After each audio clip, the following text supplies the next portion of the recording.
Assalamualaikum warahmatullahi wabarakatuh. Waalaikumsalam warahmatullahi wabarakatuh. Salam sejahtera untuk kita semua. Apa kabar Sobat Mutu? Oke, hari ini kita akan melaksanakan quality sharing. Ini adalah channel kita yang pertama nih Pak Budi. Ya. Yang akan kita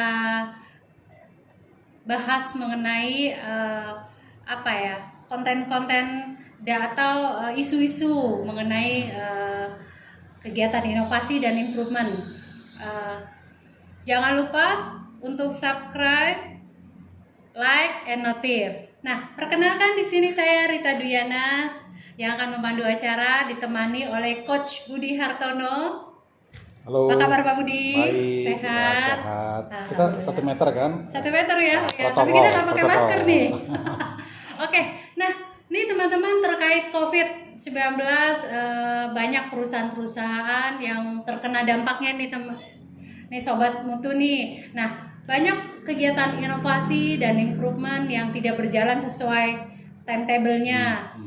Karena ada beberapa perusahaan memperlakukan penerapan protokol kesehatan nih Pak Budi, seperti work from home. Ada juga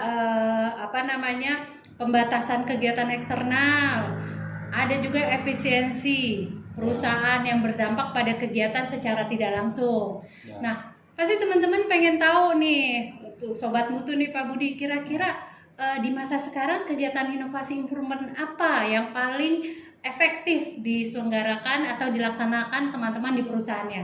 Mungkin Pak Budi bisa kasih bocoran nih Pak Budi. Ya, siap. Jadi begini ya, Rita ya.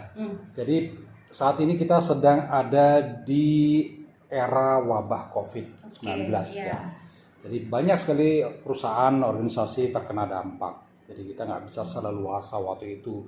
Cuma mungkin pelanggan pun juga tidak sebanyak waktu itu, transaksi tidak sebanyak waktu itu, sehingga apakah masih relevan inovasi ya? Nah, organisasi atau perusahaan pada kondisi saat ini menurut saya justru membutuhkan inovasi. Saat inilah yang paling dibutuhkan inovasi dibandingkan masa-masa seperti tahun-tahun yang lalu di mana tidak ada wabah. Jadi ini krisisnya krisis dunia ya. Jadi tidak ada organisasi atau perusahaan yang luput ya. Mungkin ada 1-2 perusahaan yang justru malah entahlah mungkin booming karena industri farmasi atau apa, tapi umumnya kita semua dalam masalah.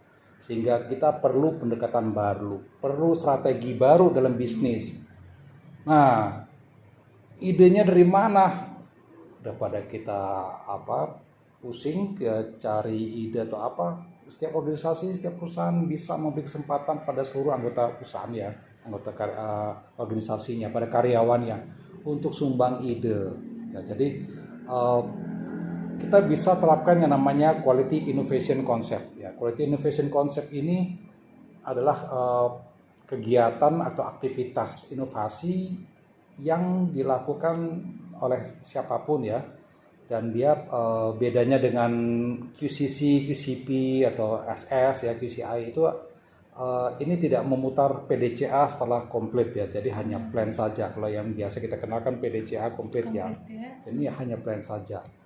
Jadi apa manfaatnya kalau hanya plan saja ya? Kita kumpulkan ide, jadi semua anggota organisasi bisa kasih ide sebanyak-banyaknya ke organisasi, sehingga organisasi bisa punya pilihan-pilihan untuk strategi supaya bisa ambil keputusan yang tepat di era saat ini. Jadi ini mungkin saatnya kita semua coba sharing gagasan kita ke organisasi kita. Ini kan kita organisasi ibaratnya kalau saya sih kapal ya, kapal. Gak mungkin lah kapal tuh di depannya bocor, yang belakang tenang-tenang aja, yang bocor kan depan, kita di belakang aman. Gak mungkin karena semua utuh-utuh pasti akan tenggelam ya. Kita semua udah nonton Titanic ya, ya itu kelihatan usianya jadi. Ya jadi semua anggota organisasi itu harus diberi kesempatan untuk kontribusi ide dengan program tadi QIC ya. Jadi kira-kira itu mungkin itu solusi yang efektif di zaman COVID ini. Oke. Nah, untuk kegiatan quality innovation program ini Pak Budi, beberapa perusahaan kan sudah menerapkan inovasi dan improvement di tempatnya masing-masing ya. Seperti kita kenal ada GKM QCC, ada PKM QCP. ya. Nah, menurut pandangan Pak Budi, QIC ini kelebihannya apa dibandingin kegiatannya Yang lain selain ya. itu? Oke, yang ya lain. memang dibandingkan QCP, QCC sama QCI, ya QIC ini jelas jauh lebih murah, jauh lebih cepat. Jadi bisa kita perusahaannya ya bisa kumpulkan ide yang banyak dalam waktu singkat. Ya, tapi memang QIC ini tidak memberikan manfaat langsung. Jadi misalnya organisasi punya 100 karyawan, 100 ide, ya mungkin ide yang efektif saat ini hanya 5 atau 10, tapi it's okay, 5 atau 10 di antara 100, jadi banyak pilihan. Nah, ide-ide yang memang visible dan cocok untuk diterapkan segera, nah itu bisa ditindaklanjuti dengan membentuk QCC atau QCP atau QCI atau SS ya. Jadi yang mengeksklusi kemudian memutar PDCA tentunya bukan aktivitas QIC, tapi kembali GKM, PKM, SS ya. Tapi QIC ini adalah wadah untuk mengumpulkan ide, jadi itu bedanya. Oke, oh jadi bedanya dengan kegiatan yang lain ya, mereka lebih ke tim ya. Dan tidak menghilangkan yang lain juga gitu. Iya jadi, benar. Karena ini untuk melengkapi ya. Nah, Pak Budi, ini sendiri untuk si person ya, buat si sobat mutunya sendiri, inovatornya sendiri, benefitnya apa Pak Budi? Ya, kadang-kadang ya kita mungkin alami sendiri ya, kita punya ide di tempat yang salah, artinya kita lagi di jalan, mungkin lagi naik sepeda mungkin, atau lagi di mana, terus tahu ada ide. Kalau kita tidak ada QIC, mungkin ide itu akan hilang, akan lupa. Dan kalau kita mau terapkan dengan misalnya SS, kan prosesnya panjang, jadi tahapan PDCA itu panjang, jadi ide-ide yang bagus itu bisa hilang, bisa luput, sehingga kita perlu ada wadah, ada sistem yang bisa mengumpulkan ide itu ya, QIC itulah. Jadi inovator bisa memberikan banyak ide, sebanyak-banyaknya ide. Tentunya nanti manajemen akan memilih ide mana yang efektif untuk saat ini, atau mungkin baru efektif mungkin 5 tahun lagi, bisa aja gitu. Jadi ide itu kita bisa sharing apa aja yang ada terlintas ide kita lakukan analisis, kita sharing, kita propose ke manajemen supaya manajemen ada pilihan. Dan harapan saya sih juga manajemen dengan sistem ya memberikan apresiasi untuk setiap ide ya sesuai dengan grade-nya ya, artinya mungkin ada ide yang sangat bagus ya mungkin apresiasinya lebih tinggi gitu. Kira-kira itu manfaat buat inovator. Oke. Nah, setelah mungkin kegiatan QIC disosialisasikan di perusahaannya, Coach Budi. Nah, inovator kan sudah istilahnya udah store nih ya. Nah, benefitnya buat perusahaan apa Pak Budi? Ya, gini, buat perusahaan jadi punya banyak pilihan ide inovasi. Jadi dengan adanya QIC itu ide itu nggak hanya menunggu SS, GKM, PKM yang biasanya ambil waktu paling tidak mungkin kalau SS secepat-cepatnya 1 bulan, tapi biasanya 3-6 bulan. GKM biasanya mungkin 1 tahun 1 tema gitu kan. Jadi lambat sekali. Pada saat ini kita sangat butuh gerak cepat. Saat ini kita perlu beradaptasi dengan sangat cepat. Sehingga QIC ini bisa jadi ide generator ya, jadi mesin ide. Sehingga organisasi, manajemen bisa mendapat ide sebanyak-banyaknya, pilah dan pilih mana yang efektif untuk organisasi saat ini. Jadi itulah manfaat yang didapatkan organisasi. Oke, Sobat Mutu, gimana sharing kita hari ini?